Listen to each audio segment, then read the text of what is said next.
লোকের জন্য এই পিসিবি অন্তত পাওয়ারফুল এই ডিপার্টমেন্ট ইলেকট্রিক্যাল পাওয়ারের ডিপার্টমেন্টের সবচেয়ে ভয়ঙ্কর এবং ভ্যালুয়েবল টুলস হবে এইটা, যে কলমের থেকেও বেশি পাওয়ারফুল হবে, যা ছোট্ট সামান্য একটা নলেজ লাখ থেকে কোটি টাকার জিনিসও যেমন সমাধান করতে পারবে, আর সে যদি এটা খুঁজে না বের করে দেয় হয়তো লাখ টাকার জিনিস নষ্ট হয়ে যাবে। এটা আপনারা অনেকেই ফেস করতেছেন যারা ইন্ডাস্ট্রিতে আছেন, আর যারা আবাসিকে আছেন তারা আমার এই ভিডিওর এই মডিউলটা দেখতে হবে। এই মডিউলে আমরা শিখবো যে আসলে এই রেফ্রিজারেশনের কোর্সে আমরা কি কি শিখবো। ওকে, তো দেখেন আমরা যে মডিউলটা সাজাইছি সেই মডিউলটা আসলে কিভাবে সাজাইছি। আমি একটু একটু বড় করে বলতেছি কেন জানেন, আসলে প্রযুক্তিটা তো ছোট জিনিস না, আপনাকে একটা ক্যাপাসিটার বুঝাইতে হলেও সময়ের প্রয়োজন আছে অনেক। এটা একটা আমার সামনে হঠাৎ করেই চলে আসা একজন স্টুডেন্টের কত ষষ্ঠ সেমিস্টারে মেবি একটা বুক, যে কিনা আপনাকে শিখাবে ইন্ডাস্ট্রিয়াল অটোমেশন, রোবোটিক্স এবং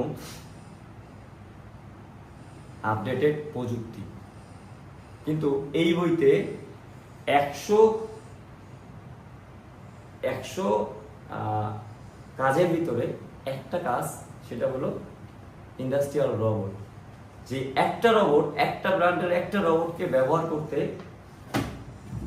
এই বইটা লাগে, এই বইটা লাগে। আড়াই থেকে 3 কেজি ওয়েট হবে।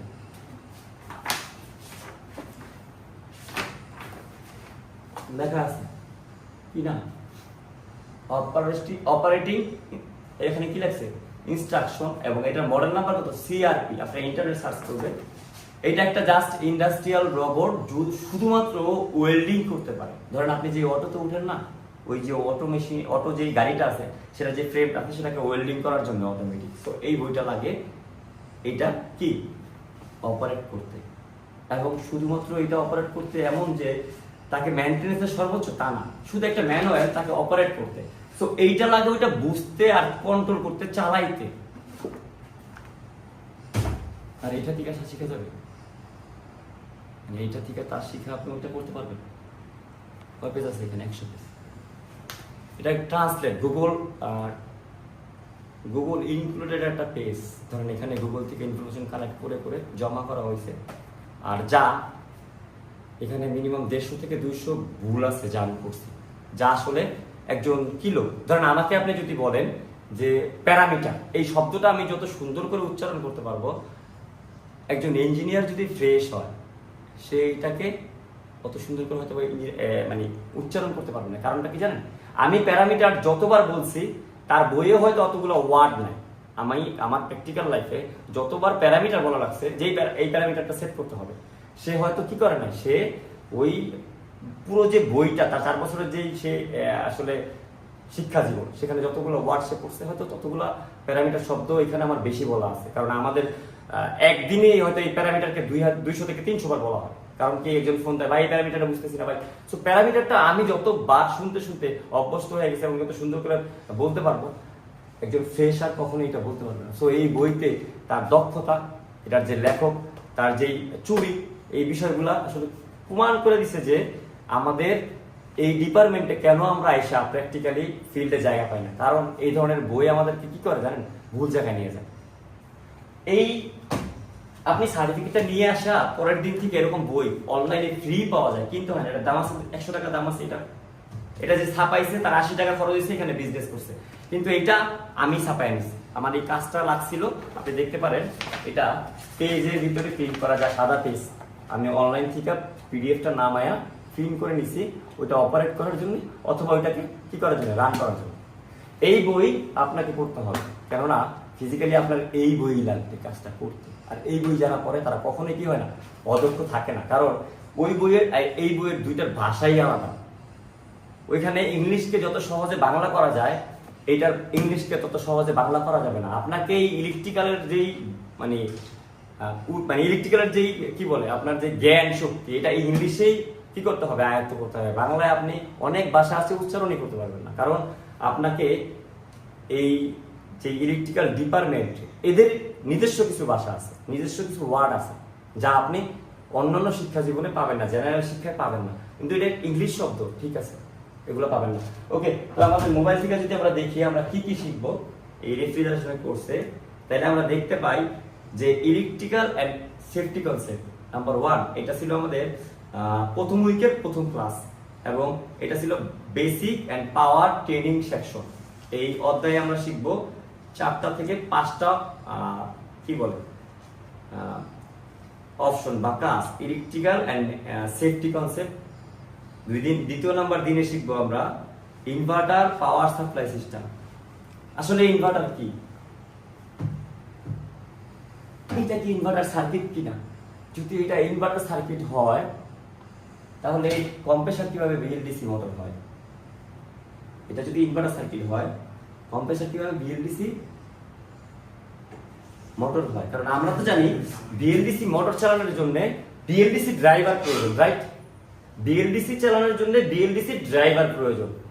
আর ইনভার্টার হলো এমন একটা পিসিবি ডিজাইন যা মূলত আইপিএসও আছে। সো এটা ইনভার্টার হওয়ার কারণে ভয় পাওয়ার, টেনশন হওয়ার কিছু নাই, এটা খুবই ইজিলি আপনি শিখতে পারবেন। এখানে আসলে কাজ নাই বললেও অনেকটা চলে। দেখেন একটা জিনিস কি বলি, যে এরকম পিসিবি কতগুলো আছে হয়তো বা এই ডিপার্টমেন্ট যারা কন্ট্রোল করে তারাও জানবে না, এত বেশি অ্যাপ্লিকেশন এই ডিপার্টমেন্টে চলে আসছে।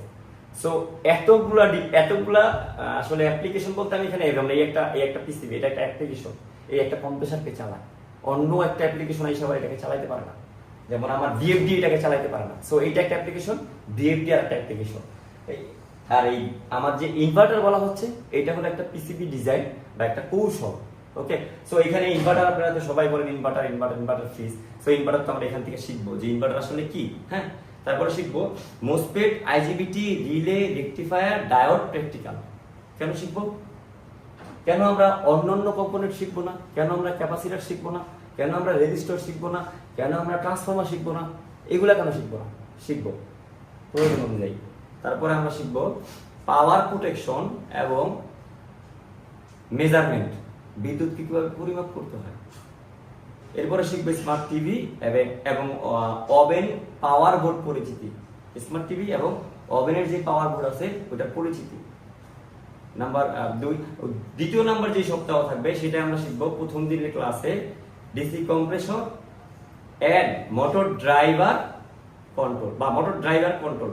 হ্যাঁ, দ্বিতীয় নাম্বার দিনে শিখবো আমরা Hall sensor, NTC, thermistor, current sensor, এবং এটা টেস্ট করে কিভাবে প্র্যাকটিক্যাল করবো। হ্যাঁ, তারপরে তৃতীয় দিন শিখবো washing machine, smart oven, motor drive, practical.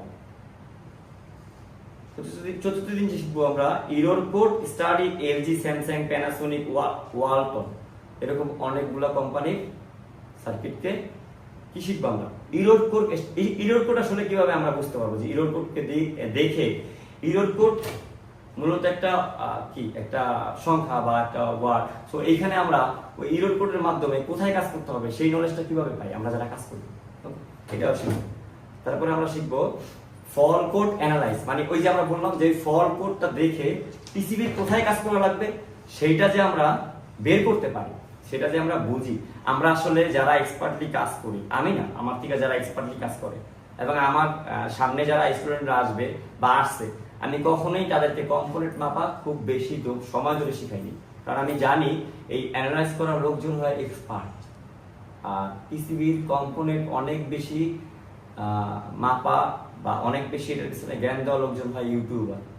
ওকে, সো এরপরে 3 নাম্বার সপ্তাহ যেটা থাকবে সেটা হলো inverter and non inverter board repair. Okay, দ্বিতীয় দিন শিখবো micro controller signal and feedback system. তৃতীয় দিন শিখবো PCB soldering and component replacement, practical. চতুর্থ দিন শিখবো smart TV main board and inverter power board repair. আচ্ছা, তাহলে টিভিকে কেন ইনভার্টার বলেন না আপনারা? যদি এই ফ্রিজ ইনভার্টার হয় তাহলে টিভি কি ইনভার্টার না? টিভির ভিতরে 3 ইনভার্টার বোর্ড আছে, তাহলে ইনভার্টার টিভি বলে দিন আপনারা। যারা রিপেয়ারিং করেন, মানে আমার কাছে এসে যখন কেউ বলে যে আমরা সবাই তো এটাই বলি, কেন বলেন জানেন? গুজবে কান দেন আপনারা, এই জন্য বলেন। তো এখানে তো বলা আছে, আপনাদেরকে শিখাবো যে টিভিও একটা ইনভার্টার। তাহলে আপনারা এখন স্মার্ট টিভি না বললে আপনাদেরকে বলতে হবে যে এটা ইনভার্টার টিভি, ঠিক আছে?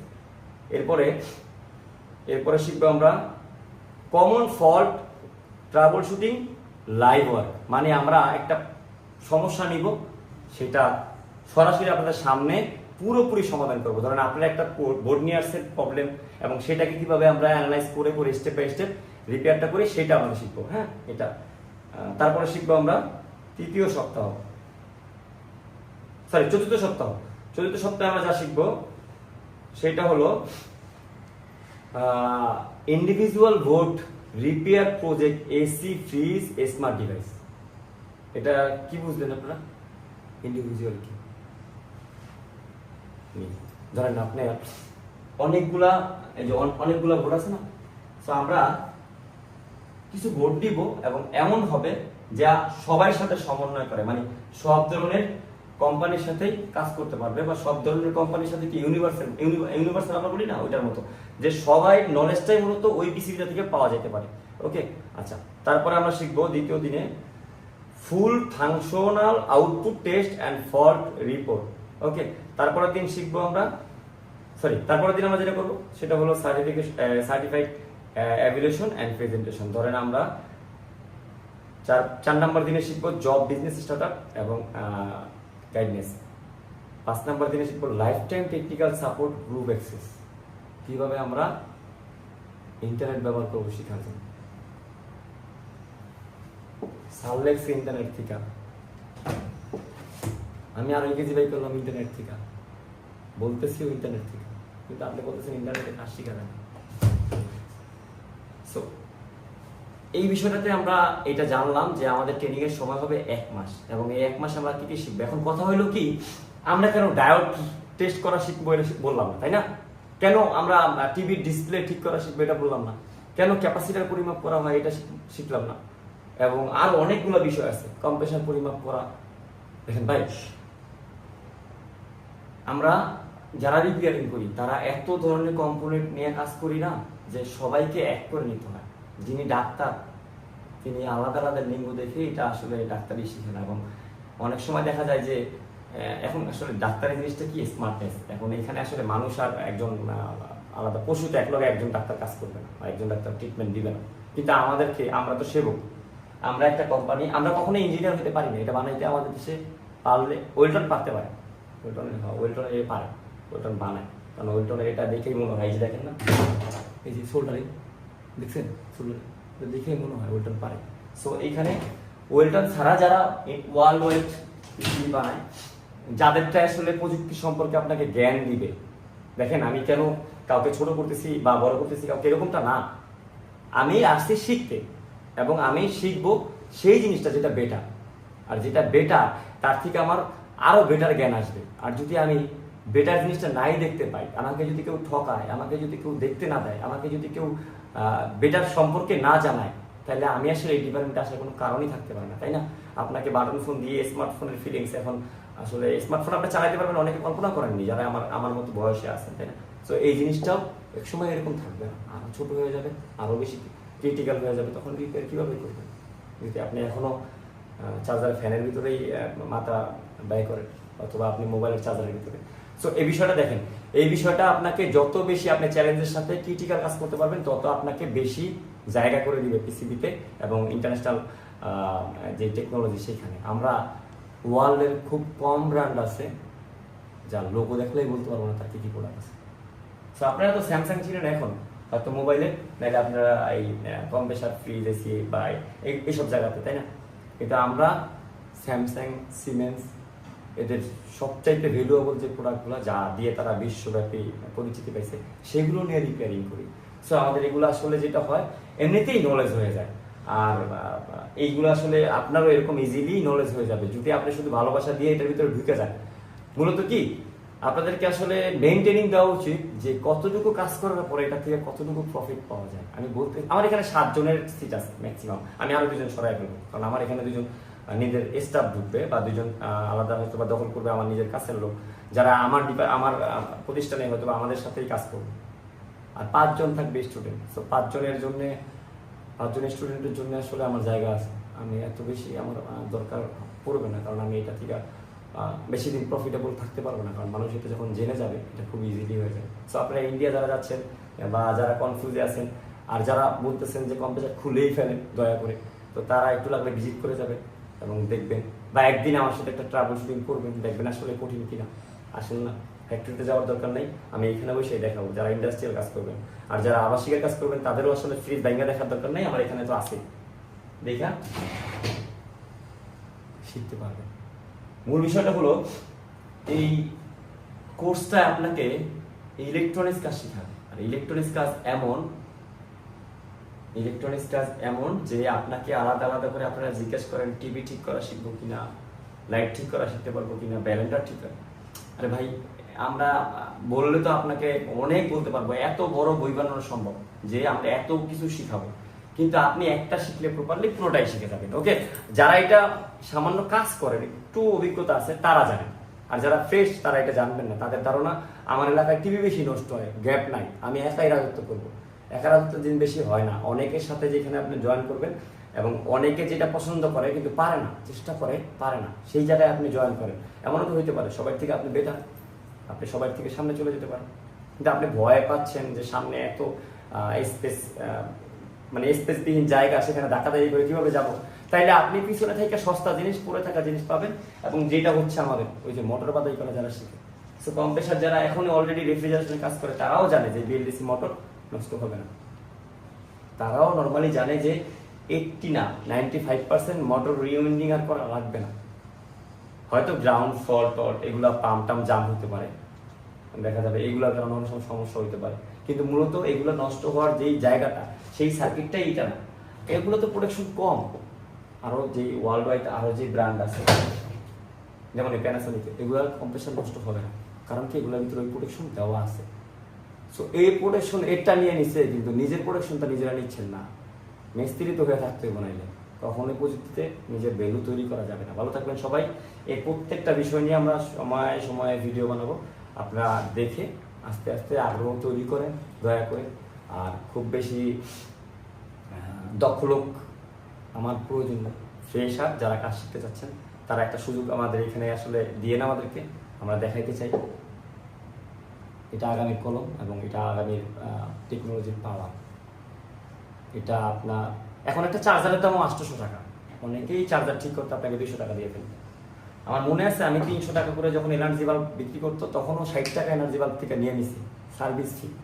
আর তখন 60 টাকা দিয়ে একটা সুইচ বোর্ডের তার রুমের থেকে বাথরুম পর্যন্ত টাইনা দিয়ে নিতে হইতো। সো এটা বুঝতে পারতেছেন তো কি, এটার ভিতরে যদি 50,000 টাকায় 1 লাখ টাকায় এরকম একটা ফোন বিক্রি করে, এর ভিতরে এরকম একটা বোর্ড আছে, আর 1 লাখ টাকা দিয়ে তার বানানোর মেশিনই কিনে আনা যায়।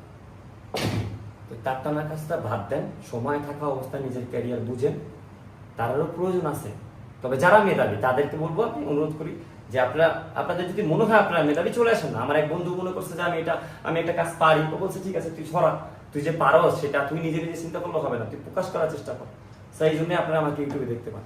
সো এখানে আমিও বলবো যে আসেন, যদি আপনি মেধাবী হন আর সাহস থাকে তাহলে আসেন পিসিবিতে, আসেন আইসা শিখেন, এরপরে আমার মতো চিল্লা একজনকে বলি। ওকে, ভালো থাকবেন সবাই, আল্লাহ হাফেজ, দেখা হচ্ছে নেক্সট ভিডিওতে।